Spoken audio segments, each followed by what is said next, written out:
नमस्कार साथियों। आज मैं आप लोगों के लिए लेकर आया हूँ एक नया अध्याय जिसमें हम बात करेंगे प्रॉक्सी वॉर के बारे में। प्रॉक्सी वॉर अर्थात छद्म युद्ध। प्रॉक्सी वॉर क्या होता है, क्यों होता है, आज के समय में भी क्या ये उपयोगी है देशों के लिए, किस प्रकार से देश इसका इस्तेमाल कर रहे हैं, क्या कोई ऐसा समय भी था जब ये अपनी चरम पर था अंतर्राष्ट्रीय संबंधों में। भारत का क्या भारत के ऊपर क्या प्रभाव पड़ रहा है प्रॉक्सी वॉर का, क्या भारत इससे पीड़ित है, और सबसे आखिर में कि क्या एक आम जनमानस के ऊपर प्रत्यक्ष या अप्रत्यक्ष रूप से प्रॉक्सी वॉर का कोई प्रभाव पड़ता है। आइए चर्चा करें। तो दोस्तों, बात करते हैं छद्म युद्ध क्या। जैसा कि आपको इसके नाम से ही पता लग रहा है कि एक ऐसा युद्ध जो आमने सामने की लड़ाई ना हो करके दूसरे तरीकों से लड़ा जाता है या अन्य तरीके प्रयोग में लाए जाते हैं। देखिए, एक तो सीधा तरीका होता है युद्ध करने का कि आप आमने सामने बॉर्डर पे लड़ाई हो गई, आपने उनका इलाका जीत लिया, उन्होंने आपका इलाका जीत लिया, कुछ नुकसान आपने उनका कर दिया, कुछ नुकसान उन्होंने आपका कर दिया, या फिर हार जीत हो गई या संघर्ष विराम हो जाता है तो फिर यथास्थिति बरकरार रहती है, या इस तरीके की चीजें। तो वहां पे तो ये है। लेकिन आपको युद्ध नहीं करना है और दूसरे देश को अपने प्रभाव या दबाव में भी रखना है, क्योंकि आज के समय में कोई भी देश किसी भी देश के प्रभाव या दबाव में नहीं रहना चाहता। वहां पर दो ही चीजें होती हैं, या तो उनकी मित्रता हो जाए, और मित्रता हो जाए तो भी दूसरा देश ये सोचता है कि मैं ही हावी रहूं, और या फिर ये दूसरे प्रकार के तरीके अपनाए जाते हैं अपने प्रभाव में रखने के लिए, अपने दबाव में रखने के लिए।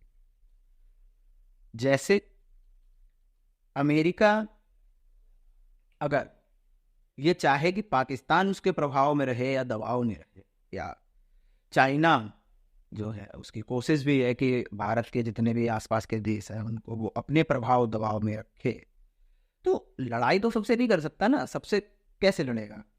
लड़ सकता है, महाशक्ति है, लड़ सकता है। लेकिन मैंने पहले भी, आप जैसा आपको पिछले वीडियो में बताया था कि देखिए, जब भी किन्हीं दो देशों के बीच में युद्ध होता है, हार जीत अपनी जगह है, दोनों देशों की अर्थव्यवस्थाएं कई साल पीछे चली जाती है, आम जनमानस के ऊपर इसका बहुत प्रभाव पड़ता है।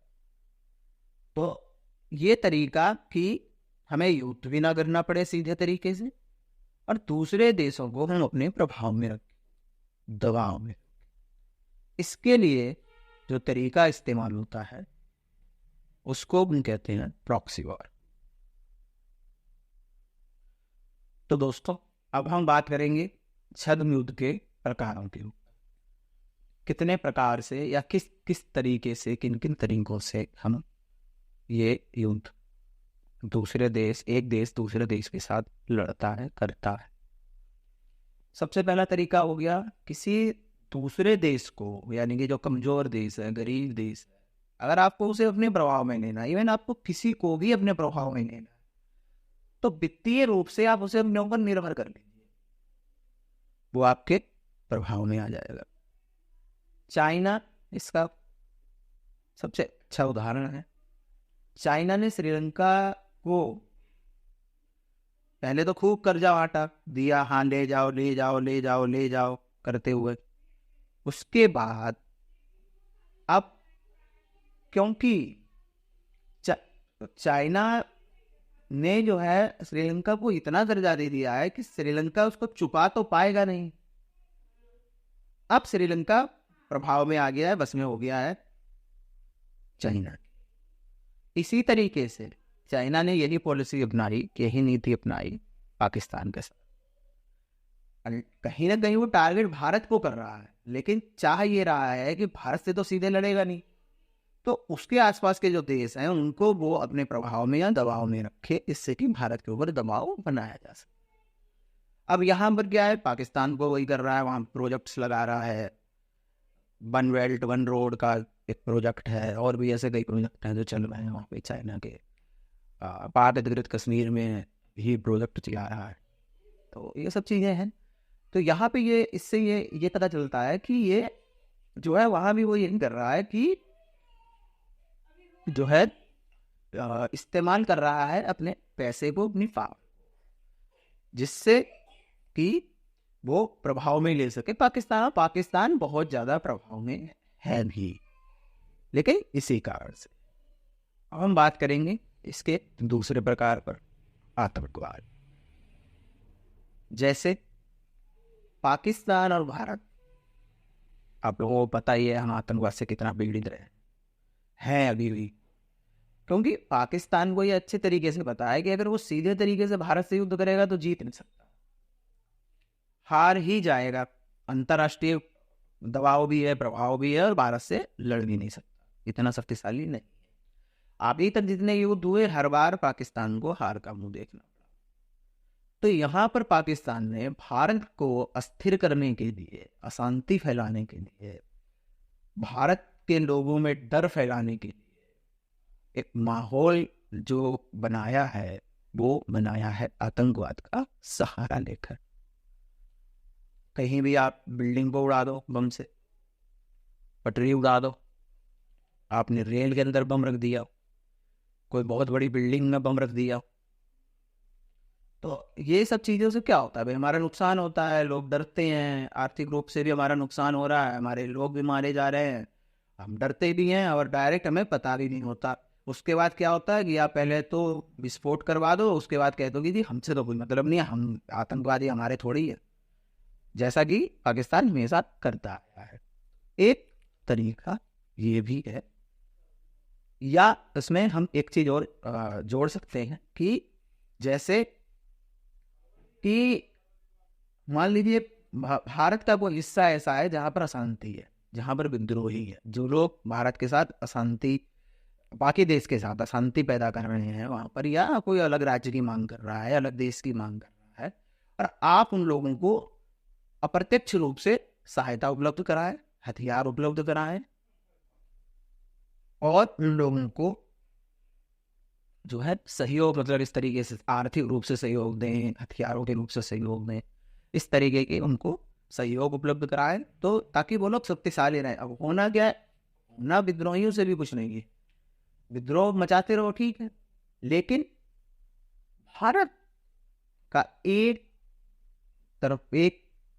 तरफ का ध्यान जो है वो उनके ऊपर भी रहेगा कि ये लोग विद्रोह मचा रहे हैं, तो कहीं ना कहीं आप अव्यवस्था पैदा कर रहे हैं, अशांति पैदा कर रहे हैं। इस तरीके से आतंकवाद या आतंकवादी समूहों का समर्थन करके, उनको बढ़ावा दे करके, या किसी देश में विद्रोहियों का समर्थन करके, वहाँ उनको बढ़ावा दे करके, जैसे हूती विद्रोहियों को बढ़ावा दिया जा रहा है, सीरिया में यही हुआ, आप लोग जानते हैं। तो इन सब जगहों पर इसी तरीके से अस्थिरता पैदा करके और दूसरे देश को कमजोर करना, ये भी छद्म युद्ध का एक प्रकार। तो साथियों, इसके अलावा भी कई अन्य प्रकार हैं जिन प्रकार से छद्म युद्ध का उपयोग किया जाता है। जैसे बायोलॉजिकल वेपन्स का इस्तेमाल करना, जो जैविक हथियार होते हैं। आपने कहीं वायरस छोड़ दिया, जैसे भी कोरोना आया था तो सबसे ज़्यादा नाम चाइना का आ रहा था, हालांकि अभी तक साबित नहीं हो पाया कि चाइना ने ही ये वायरस फैलाया है, लेकिन नाम यही आ रहा था कि चाइना दुनिया को बीमार करना चाहती है, दुनिया को आर्थिक रूप से बेकार करना चाहती है कि संभर जाए, चाइना का ही राज है। तो इसलिए चाइना के ऊपर, हालांकि चाइना ने भी जो उसकी गतिविधियां हैं संदिग्ध हैं, वो जांच नहीं करने दे रही है और कई सारी चीज़ें हैं। तो इससे ये पता चलता है कि चीन में जो वुहान लैब है वहीं से ये वायरस जो है लीक हुआ था, बाहर आया है दुनिया में। तो ये भी एक तरीका है, जैविक हथियारों का एक प्रकार है। इसके अलावा एक तरीका ये भी है साइबर अटैक। जैसा हम सब जानते हैं आजकल सब सारा काम कंप्यूटर पे होता है, सुपर कंप्यूटर पे होता है, हम लोग इस्तेमाल करते हैं। भारत सरकार की बड़े बड़े मंत्रालय और जितने भी मंत्रालय हैं जहाँ भी काम तो सब कंप्यूटर पे ही होता है, डाटा उनका कंप्यूटर पे ही होता है। तो अगर आप कुछ नहीं कर पा रहे हो तो साइबर अटैक कर दो, गृह मंत्रालय की वेबसाइट हैक कर लो। आप लोगों ने कई बार सुना भी होगा कि गृह मंत्रालय की वेबसाइट हैक हो गई, किसी बैंक का सर्वर हैक हो गया। तो वहाँ से क्या होता है कि एक तो आपको वहाँ से उनकी जानकारी, आप सीक्रेट्स चुरा सकते हैं। दूसरा, दूसरे देश को आप टेंशन में डाल दो कि साइबर अटैक हुआ है, पता नहीं उन्होंने क्या क्या चुराया होगा, आप सब साफ करो, यहाँ से दूसरी जगह शिफ्ट करो, उसको ठीक करो। 4 दिन आप लोगों लगे रहोगे सर्वर को ही ठीक करने में। तो ये भी एक प्रकार है छद्म। तो दोस्तों, ये तो हमने इसके प्रभावों के बारे में, प्रकारों के बारे में बात की।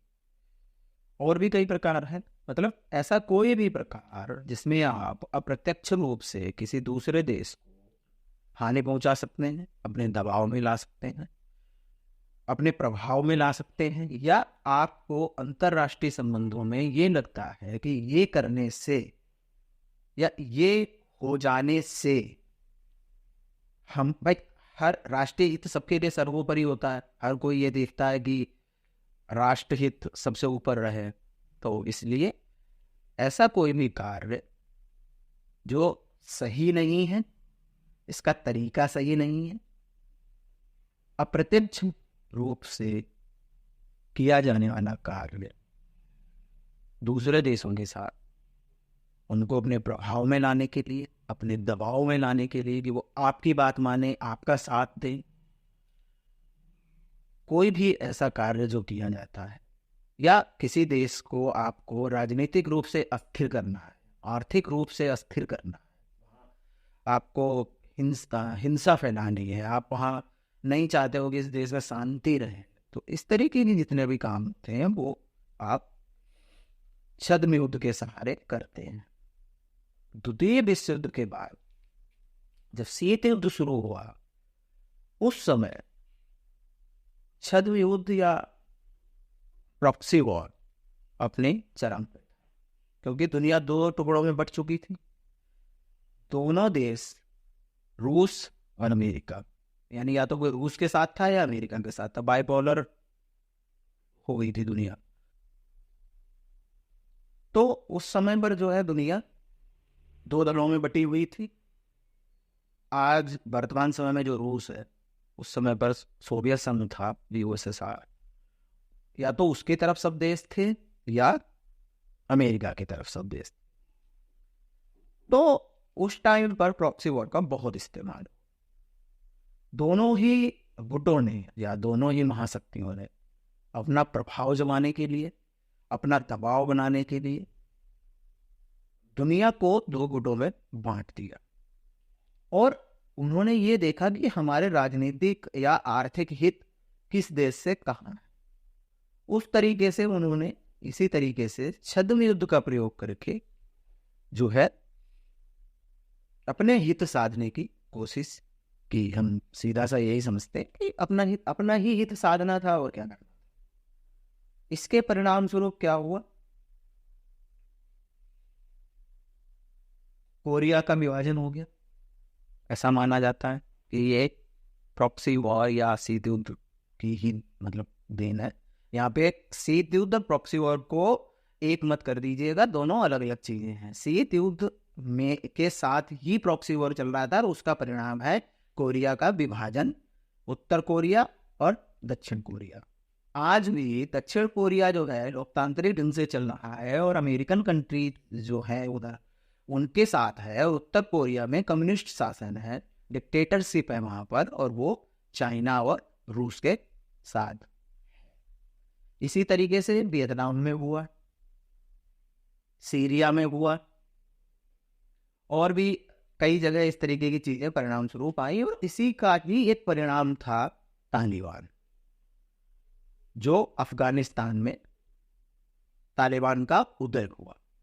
अपने हित के लिए ही इसको बनाया गया कि ये हमारे काम आएगा। इस जगह पर इस मतलब एक होता है ना कि मतलब इस इलाके में, इस जगह पर या इसका आसपास का जो एरिया है वहां पर ये हमारे काम आएगा, कभी आगे चल के हमारे काम आएगा। तो ये आतंकी संगठन भी देशों के ही पाले हुए हैं।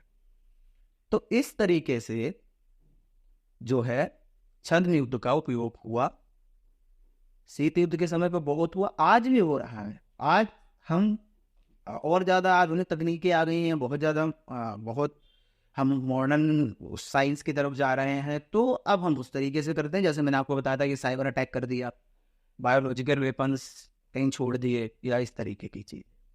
तो ये हो गया आपका छद्म युद्ध का मतलब जो है प्रकार।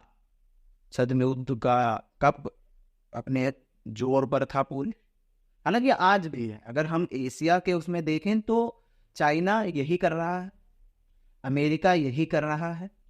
एक छोटा सा उदाहरण मैं यहाँ पे और देता हूँ। रूस और यूक्रेन युद्ध जो चल रहा है, कहीं ना कहीं यूरोपियन कंट्रीज और अमेरिकन कंट्रीज, अमेरिका और यूरोपियन राष्ट्र अपने हित साधने के लिए उन्होंने यूक्रेन को रूस से भिड़वा दिया कि हाँ ठीक है ठीक है ठीक है, आप करो, हम निपट लेंगे। करवा तो दिया, अब निपट बेचारा अकेले रहा है। तो ये भी इसी का एक रूप है। प्रॉक्सी युद्ध प्रत्यक्ष रूप से यूक्रेन और रूस के बीच में हो रहा है, लेकिन अगर इसके पीछे अगर हम देखें, कारण देखें, तो अगर प्रॉक्सी वॉर ना होता, अमेरिका के अपने हित ना होते, यूरोपियन कंट्रीज के अपने हित ना होते, तो रूस का अपना हित ना होता, तो ये युद्ध नहीं होता। यहाँ पर मैं एक छोटा सा एग्जाम्पल आपको दूंगा, उदाहरण दूंगा कैसे। अमेरिका और अन्य यूरोपियन कंट्री चाहती हैं कि यूक्रेन शामिल हो जाए नाटो में। नाटो एक सैन्य संगठन है, नॉर्थ अटलांटिक ट्रीटी ऑर्गेनाइजेशन, अर्थात उत्तर अटलांटिक संधि संगठन। ये सैन्य संगठन है।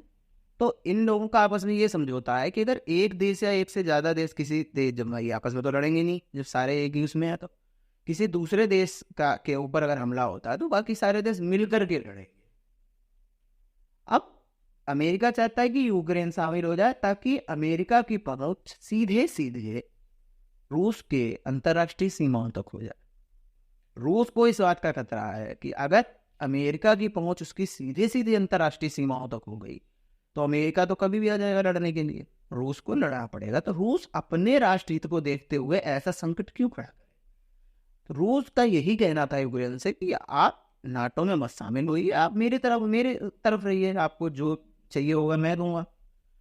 लेकिन उसको यूरोपियन कंट्रीज ने और अमेरिका ने इतना भड़का दिया कि वो जो है कहने लगे कि नहीं, मैं तो नाटो में ही शामिल होऊंगा।